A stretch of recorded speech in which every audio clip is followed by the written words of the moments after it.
అండి, welcome to మా channel. అందరూ ఎలా ఉన్నారు? మేమైతే చాలా బాగున్నాం, మీరు బాగున్నారు అనుకుంటున్నాం.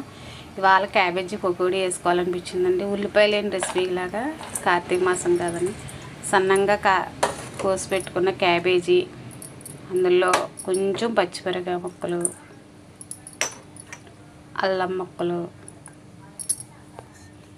కొంచెం కొత్తిమీర, ఒక గ్లాస్ శనగపిండి తీసుకున్నా, దానికి సగానికి వరిపిండి తీసుకున్నాను క్రిస్పీగా వస్తాయని.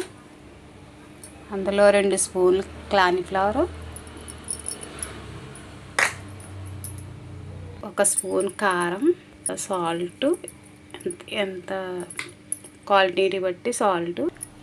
ఫస్ట్ వాటర్ లేకుండా బాగా ఇలా కలిపేసుకో. ఇప్పుడు ఇందులో కొంచెం లైట్గా వాటర్ ఇలా గట్టిగానే కలుపుకోవాలని, కొంచెం గట్టిగా కలుపుకుంటే బాగా వస్తాయి, గట్టిగా వస్తాయి. స్మూత్గా కావాలంటే పలసగా కలుపుకో.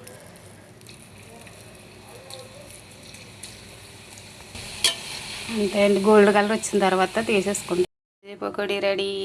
దాని మీద కొంచెం పల్లీలు, కరివేపాకు వేయించి పెట్టుకున్నాను, అది కూడా వేసుకుంటున్నాను. టేస్టీగా చాలా బాగున్నాయి, మీరు కూడా ట్రై చేయండి. ఉల్లిపాయ లేకుండా రెసిపీ కాబట్టి కార్తీక మాసంలో కూడా తింటారు కాబట్టి చాలా బాగుంటుంది. Thank you for watching.